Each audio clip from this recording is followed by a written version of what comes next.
How's it going, you wonderful people? We are back for another episode of the Greatest City in the World podcast. I'm pretty excited today. We have maybe one of the more controversial issues in our recent history here, but hopefully we're going to tackle that and clear the air a little bit.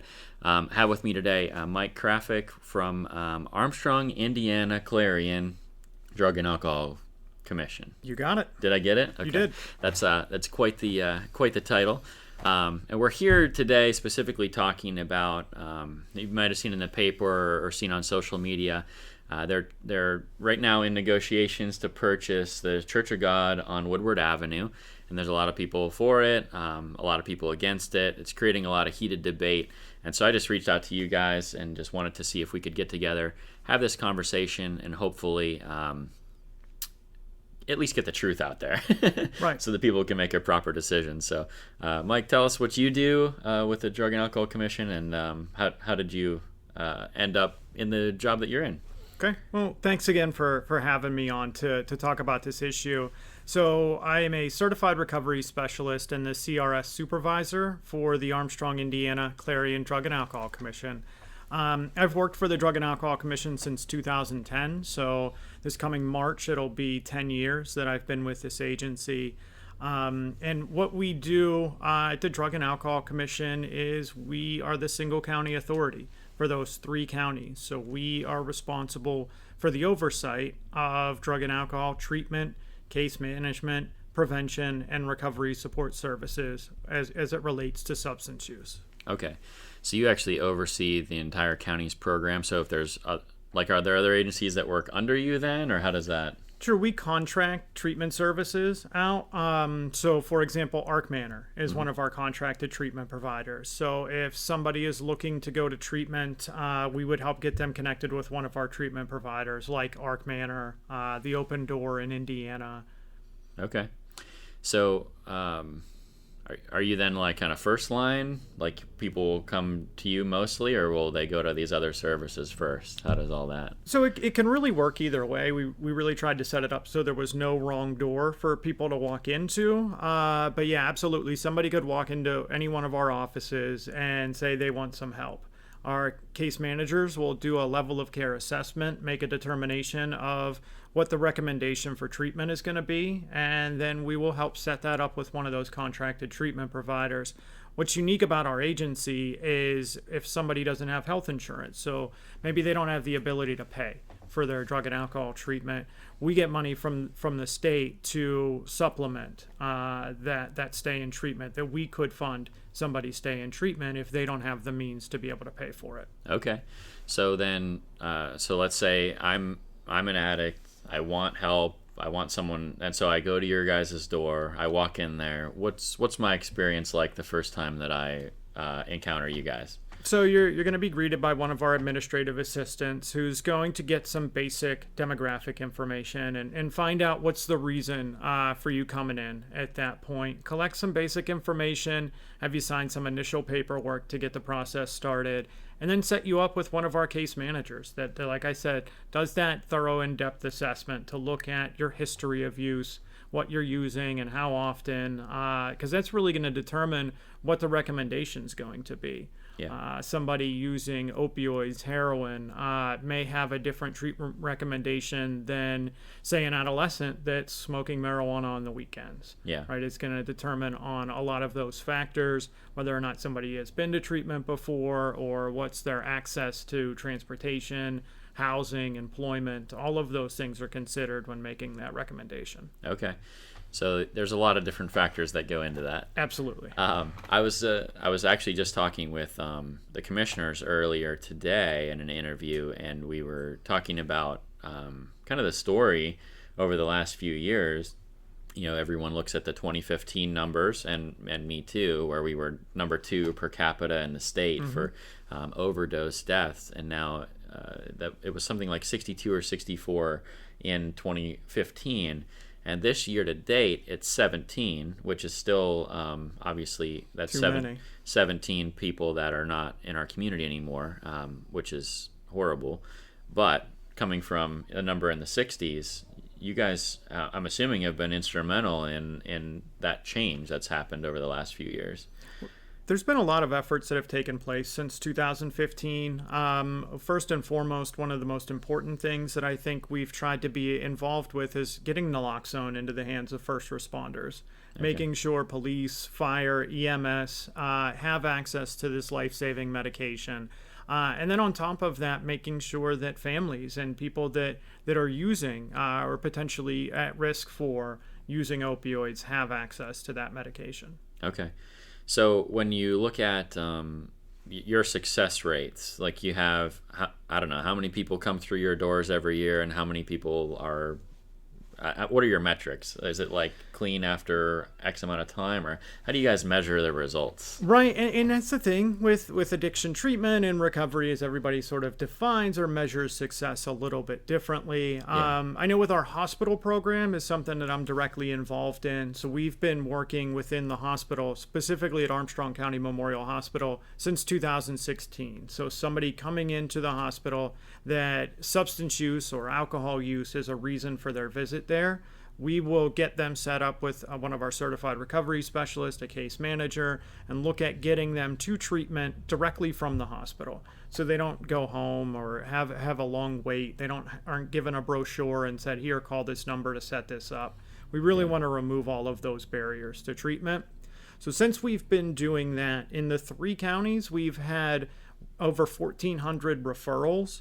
And the number's 84% of the people that we meet with go directly to treatment from the hospital. Oh, wow. Which is really unheard of. I mean, the national average of people that have a substance use disorder, less than 10% of the people in this country that have a substance use disorder ever get any treatment at all. Oh, wow. So I think meeting them at that point of that intervention is crucial, and making sure that we offer that resource in real time, not, hey, come back in 2 weeks and we'll set you up. Yeah, that's my assumption too, is a lot of people, if you're in that moment of crisis and you're thinking, well, now I'm getting help, and then they'd send you right back into the situation you were in that was caused you to use in the first place. Right. So I think that's extraordinarily valuable. I actually got to go up there and I had a phone conversation with the lead doctor up there. Dr. Grooms? No, it was in the medical detox unit. Okay. I can't remember. Brewer, maybe. Yeah, I can't remember her name. Okay. But anyways, I was really impressed with because they were having great success there as well. And I'm very excited to hear these things happening, because I don't think that most people know that stuff even exists. Right. And so it's commendable what you guys have done and what you've been a part of, and the success that we're having. Do you have any measurements for how many people are going from addiction to clean, and how long that lasts, that kind of stuff? I don't. I could probably get some numbers about at least the number of people that come through our offices and how many people go to treatment. The last number I saw with our hospital program specifically was about 60% of the people complete treatment, which treatment that could mean they go for 14 to 28 days, or that could be they go for 90 days, or if they do a halfway house, that could be 3 to 6 months. Yeah. So it really varies on how long somebody's going to need to be in treatment and what's going to benefit them. And I know I tend to measure success in, are we helping people improve their lives? I know often, people look at the relapse rates for addiction and say that, most people don't get it on the first time or the second time. And while that may be the case for some people, we do have folks that go to treatment once and take off and thrive and do really well. Yeah. I myself am a person in long-term recovery. I had to go to treatment multiple times. So for me, it was more of a process rather than just saying, hey, I'd like to quit someday and then never looking back. Right. As a former smoker, it wasn't any different than that. Same thing with diet and exercise. I've actually, made some changes to my diet and started exercising more, but that was a process as well. There was some trial and error there, and I think any change, particularly a change when we're talking about substances and addiction, it's going to take some time. Yeah. Yeah, and I come out of a history having a major problem with alcohol, and I used to chew as well. So, I'm familiar with those kinds of things too. But you're right. I mean, it's years later, those mental kind of pathways are still there. Right, absolutely. And so I always tell this story. I actually tell it in church a lot of times when I'm preaching, because when I used to chew, I quit for like 2 years, and I hadn't golfed since I had quit. And I went out golfing the one day. I got up on the first tee box, and I reached in my pocket for my can of chew. Right.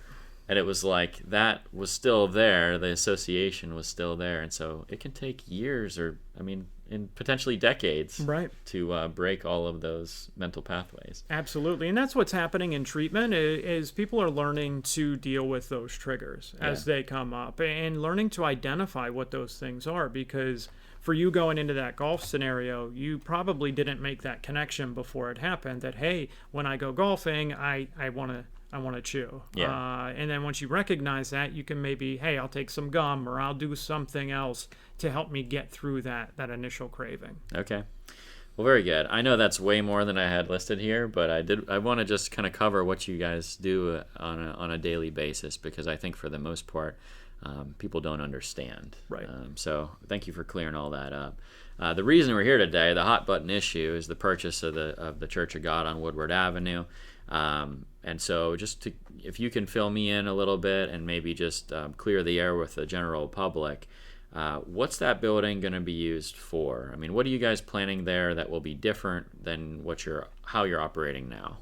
Okay, so we currently have an office on Vine Street, right behind where the old junior high school was, and we've been there for a little more. I think it was around 5 years ago we moved into that space. So our staff that are currently located there in that office, which is an administrative assistant, a couple of case managers, and a certified recovery specialist, their office would move to that location. So we'd have the offices there, and then the additional part that would be different would be the Recovery Community Center. Okay. And this is something that I've been passionate about bringing to this community for quite some time, because oftentimes people in treatment, they're told you need to change your people, places, and things. Yeah. And for me personally, when I was trying to break that cycle of addiction, everybody that I knew, everybody that I associated with, all of my friends, even some of my family, they use drugs and alcohol. Yeah. So for me to be able to break out of that cycle, I needed to be able to identify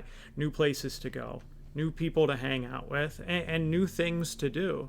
And this is going to create that environment where people can have a safe place to go, where people aren't using drugs, and they can meet other people that are in the recovery process as well.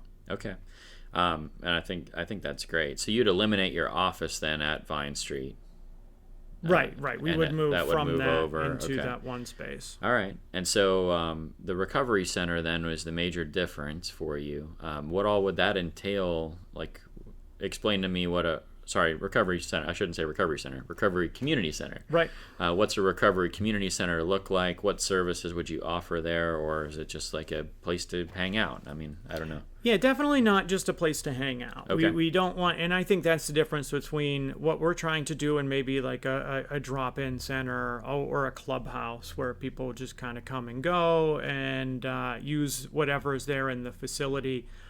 We'd have some structured things set up, but we want to have some recreational equipment, half basketball court, some small minor exercise equipment to introduce people to wellness and physical fitness. But I think more importantly, we wanted to have some training spaces where we could do community-based trainings about addiction, about recovery. Because what I've learned in my time at the Drug and Alcohol Commission, and this is, across the board, a lot of people don't understand or have misconceptions about addiction and about recovery. Yes. So if we could do some community-based trainings to really educate folks in the community that want to learn more, maybe they have a loved one that they're, concerned about. How do I talk to somebody that I care about their drinking or their drug use? How do I, what is drug and alcohol treatment? How is the Drug and Alcohol Commission different from what they do at Arc Manor? And really be connected and part of the community. We want to make sure, in the name, it's a recovery community center. We tailor to what the community is looking for. Part of what we're hoping to do is have computers there that people could use and take advantage of for developing resumes, Sure. Searching for employment. with our recovery specialist, we do things like mock interviews for clients that are trying to rejoin the workforce, do workshops on budgeting and some of those life skills that I think, they don't necessarily have the ability to address while somebody's in treatment. Especially if somebody's in residential treatment, they're not going to be there, for oftentimes any more than 30 days. So Yeah. they're dealing with some of those core issues around addiction. And what we specialize in is dealing with individuals' non-treatment needs.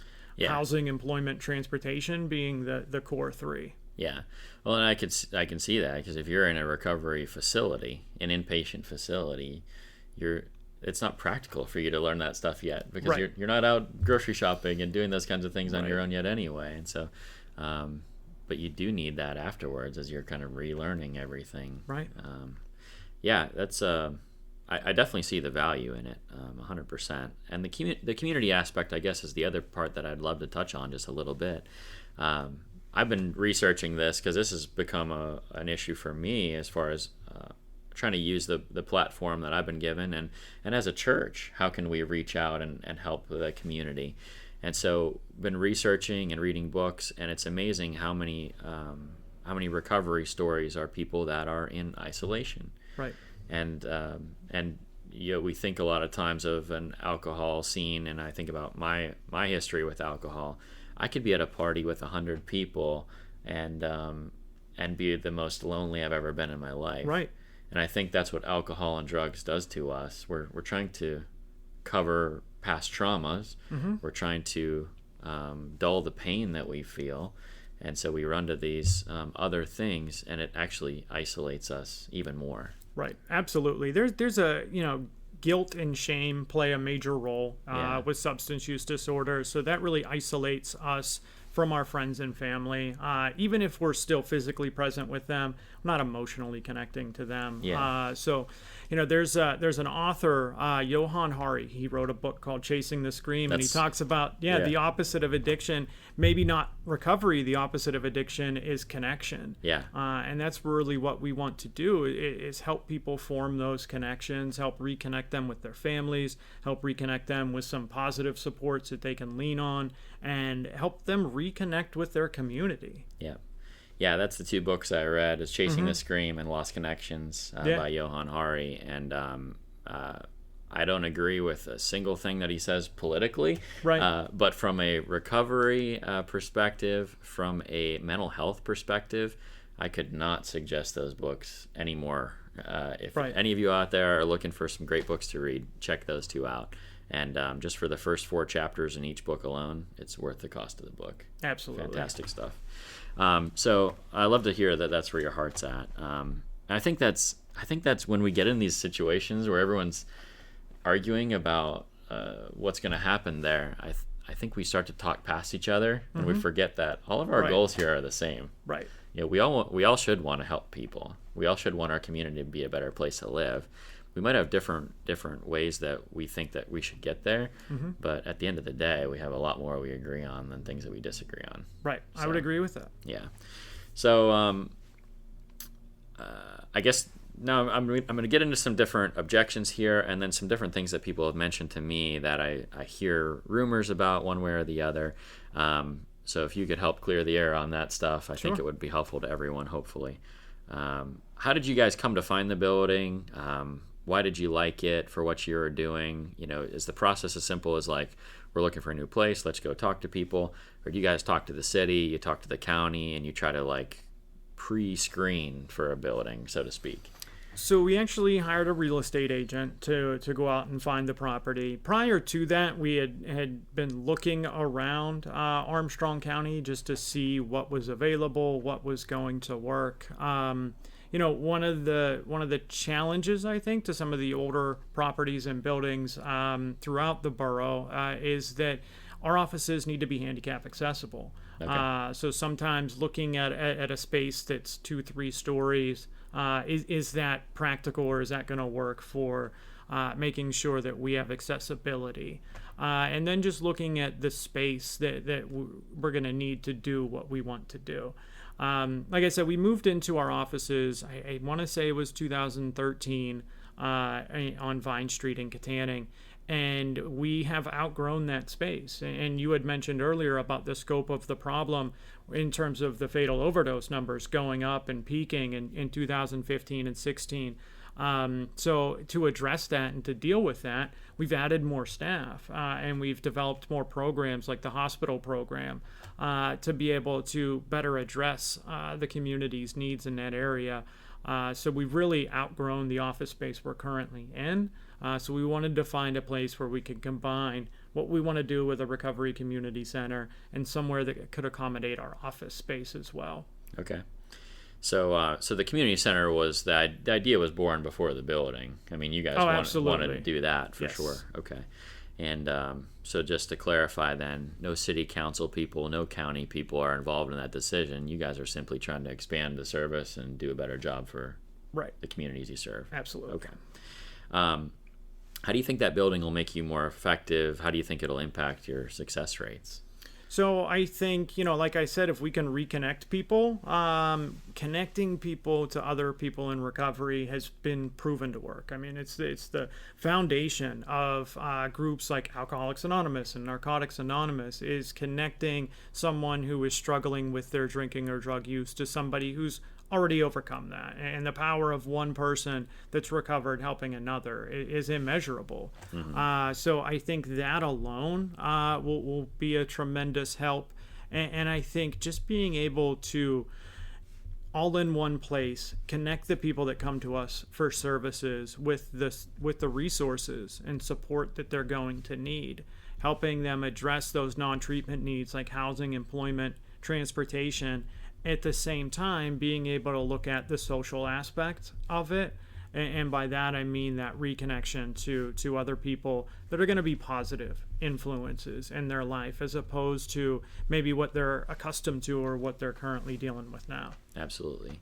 There's been a lot of objections that people have raised that have come up on my social media pages, and I've tried mostly to stay out of it, and I'm trying to do that today too. I just mostly want to bring information, and I don't want to,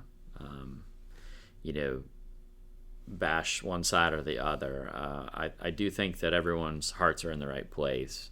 I think we have drastically different views on how to make this thing move forward. But what would you say to the people that are saying, well, this really duplicates services? We have Arc Manor, we have Unity, which is kind of a drop-in / counseling center. We have the Empowerment Center, which is a drop-in place, kind of a community center feel there. What would you say to them that says, well, we already have that stuff, we don't need another? Right. Well, starting with Arc Manor, what Arc Manor does is their addiction treatment. So they have clinicians that are trained to work with individuals and to initiate the recovery process. So somebody in active addiction, they may go through a detox process, maybe perchance up at the hospital where they have their medical withdrawal unit, and then from there would transition to a place like Arc Manor, where they would stay there 24 hours a day. And for a period of time, let's say 14 to 28 days. And then before they would transition into outpatient, where again, they would meet with their counselor on a regularly scheduled basis to address their needs around their drug use and their behaviors. What we do isn't counseling. We're not clinicians. We're really interested in connecting and bridging the gap between treatment and long-term recovery. Because for a lot of folks, that's where they get lost along the way. Having somebody that's been through it, has that personal experience, and knows what it's like coming out of a treatment center and rejoining the workforce or just getting reconnected to their community. Like I said, the power of somebody that has that experience helping another person, I can't even begin to tell you or how to measure that. So I think that's what we're attempting to do, is be able to guide people through that recovery process.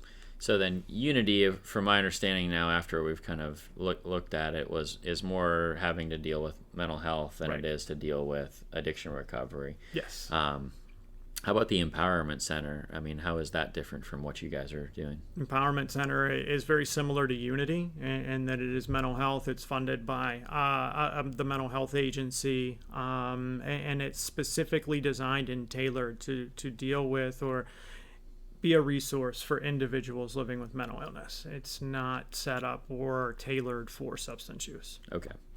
How about the people that say, I've heard this a lot, I understand the need, I think it needs to happen, but not in a residential community, not where it's going to impact my property values, not where it's going to increase drug activity, where there's elderly people or children living.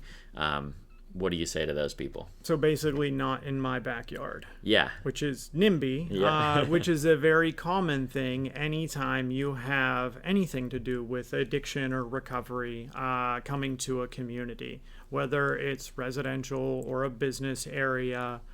There's a lot of stigma around people with substance use disorders, and that does not exclude people in recovery as well. And you know, I think it's important that we think about this in terms of our target demographic, and the people that we're trying to work with are people in recovery, not people that are actively using drugs. And the people that come to us to seek out our services may be people trying to break that cycle of addiction, but they're people that are moving towards that recovery process. And our staff work to support and help them along the way. So with this recovery community center, we're going to set it up on a membership basis. So that's how it's different from a drop-in center where people can just kind of come and go as they please. It'll have regular hours that we would post and make public. And there's an application process. So we need to make sure that people understand what our intent of this is. So say I want to become a member of this recovery community center, I fill out this application and it's explained to me how everything works and what happens here and what's not acceptable here. Okay.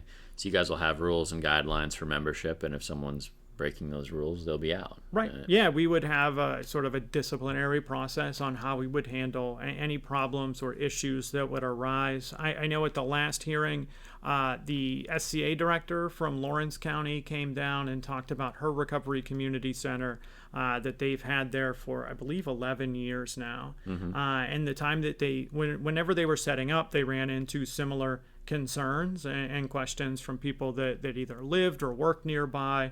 And in the 11 years that they've been there, they haven't had a single issue with problems with their members or, issues with the community at all. It's become part of that community in downtown Newcastle. Okay. Yeah, I mean, I've never really seen anything like that happening around, but I'm sure it's been happening around. I just haven't noticed it, which probably means they're doing a good job as far as making sure that it's not a nuisance to the community. And I don't think this would turn into that at all. It's certainly not our intent. And if problems arise, we would certainly address them. And I think it's important to note that, again, we've been on Vine Street for 5 years and have had no issues at all. And I said this at that second hearing. We moved in right behind the junior high school. So less than 100 feet from our door is where people in this community send their adolescent children to school. Nobody had those concerns about, hey, we don't want, this Drug and Alcohol Commission near where a school is. And again, there really wasn't any problems or issues that have come up. I think our agency is set up in a way that we anticipate what some issues or problems might be and structure our services in a way that will avoid those. Yeah. Now, I think people will come back and say, well, you were next to the junior high, but you weren't directly next to residential properties, so to speak. You weren't in the heart of a residential neighborhood like that church is. Well, if I could ask, what is the difference between a church and what we are doing? Yeah. Well, that's a good question. Yeah, I haven't found a good answer. I mean, if you look up what the definition of a church is, it's a group of people coming together to around an organized faith or an idea. They have shared values, and that's exactly what we're trying to do. Mm-hmm. So I honestly don't see the difference between a church and a recovery community center. Mm-hmm. Our target demographic may be a little bit different, but I still think there's overlap. And again, it's for people in the community. Yeah, that's a good point. if we look at just the stigma around it, and we say, how is that going to affect my property values? And if I'm looking to sell my house, people that aren't from here will come and look at the house that's next door, and they'll see, well, right next to the Drug and Alcohol Commission, that's not really where I want to live, and house values will fall. Do you have any data that talks about that at all? So, and this was brought up at the hearing about property values, and the one guy referenced a study that said property values go down. I've seen studies that say quite the opposite, that they're not negatively impacted. The study he specifically referenced was talking about a residential treatment center and that affecting property values in a negative way. And then there was another statistic about how it more negatively impacts it if it's an opioid treatment center. And that's for a methadone clinic. Okay. That is specifically a place where they distribute or give out methadone for individuals in that particular treatment program. So that may had a negative impact in that one particular study. But I think that's a myth and a fear. And as a homeowner, believe me, I live in this community. I understand that concern. But I do think it's misfounded. I really do. Okay. Are you guys going to brand this differently? Like, is it going to say Drug and Alcohol Commission on the front? Or are you going to brand it as, whatever community center? Yeah, that's what I think. We want to make this a community center. Okay. So I don't know what exactly the name would be and how that would be worked out. But I think, part of what we want to do, we don't want to hang up a sign that says drug addicts and alcoholics here. Right. You know what I mean? We want to be discreet about it and make sure people feel comfortable walking into our facility.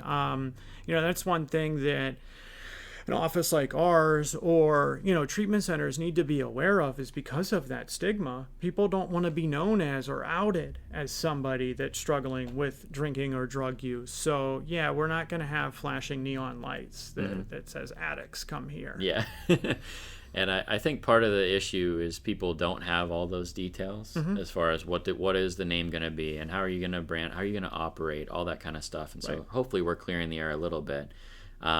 But because of that, because they didn't have all the details up front, there's kind of this, I think there's this feeling that you guys have something to hide and that there's something nefarious going on behind the scenes, and you're going to say that it's one thing, but then it's going to turn into an inpatient facility.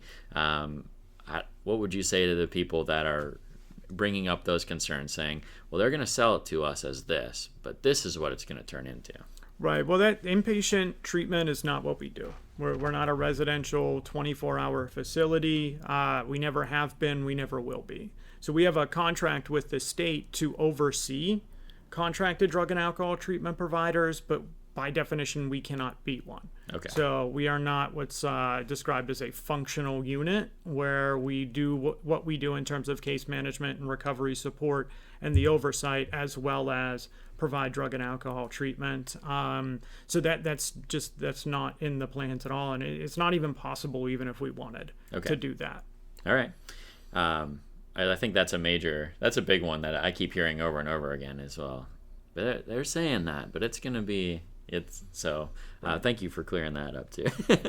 Any other crazy things that you've been hearing that are like you'd like to just clear the air on? That's all the ones that I hear, but yeah. So the housing or the residential treatment was a big one. And how what we're trying to do is different from a halfway house or a residential treatment center. Like we said, we'd have hours that are regularly posted, and we would make sure, like, we want to be good neighbors. We want to be part of the community. And I think once this happens, the neighbors that maybe have some concerns, once they meet our staff and potentially even see some of the folks that come to us for help, these are people with substance use issues. They're people from our community that we're trying to offer them support and connection to resources. We're not going to be shipping people in from other communities, or people aren't going to move here just to take advantage of what we're doing here. This is really set up and tailored to offer services and supports to people that live here. The one thing I had saw was about, a safe injection drug site, or, some really out there concepts and things. And that's absolutely, I can say with 100% certainty, that is not what we are doing. Okay. So that was probably the most far-fetched one that I saw in terms of comments or questions about what our attempts are. But, we've been the single county authority since at some point in the 70s. Like I said, I've worked here since 2010, but we're well established. We have a good reputation across the state as far as an SCA that does good work and looks for progressive and outside the box ways to address this issue.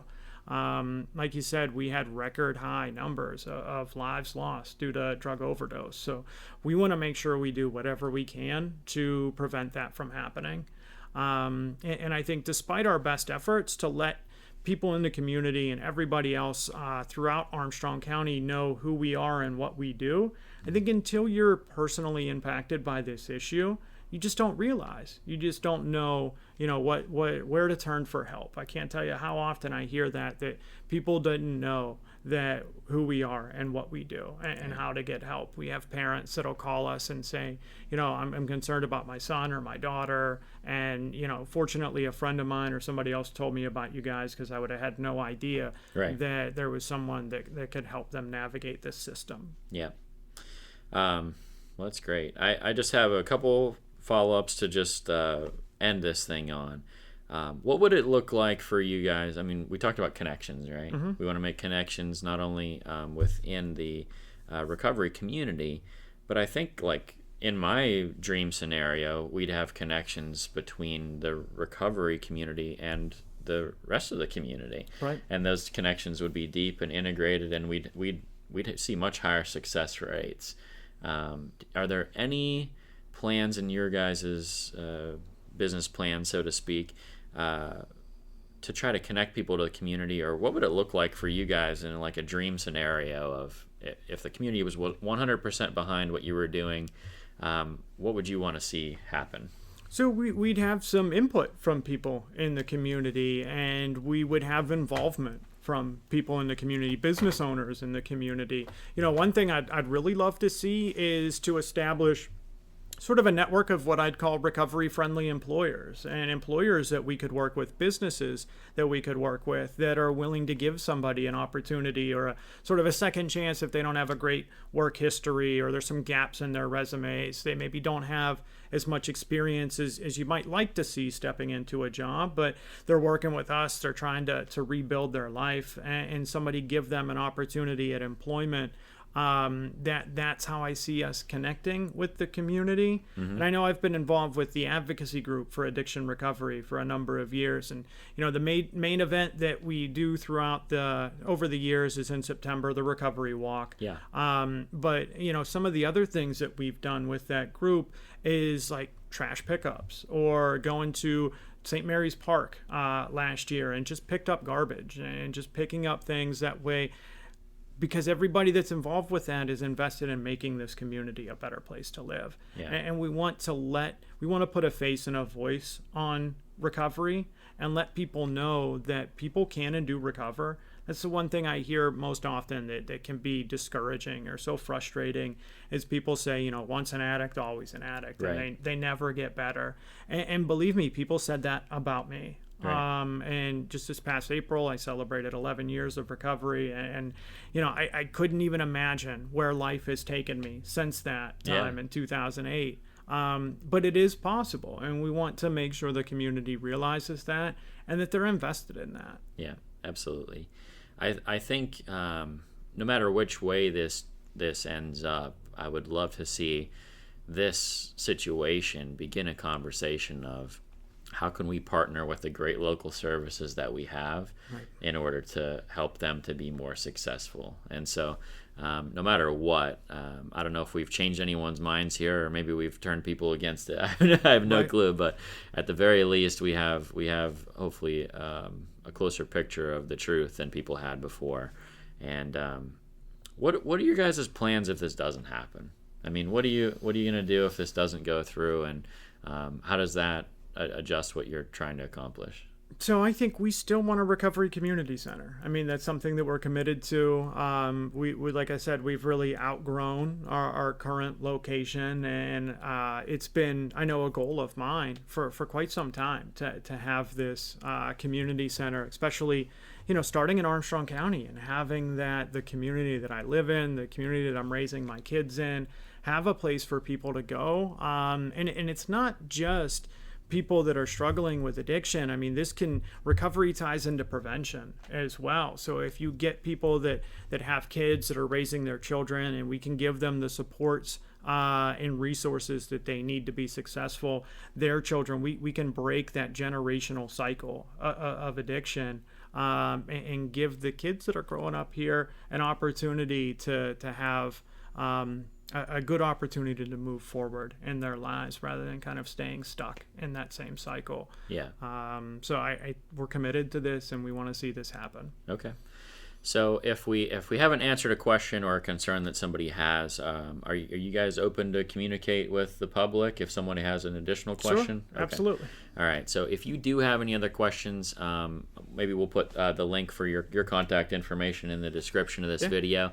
And then if you guys have any questions that you think maybe we did a follow-up interview or something like that would be helpful, go ahead and put your comments down there, and we'll make sure to address them one way or the other, or I'll forward them on to Mike or someone else at DAC, and hopefully get that concern addressed. But no matter what happens, I wish you the best of luck. Congratulations on 11 years of sobriety, and I'm excited to see where you guys go in the future.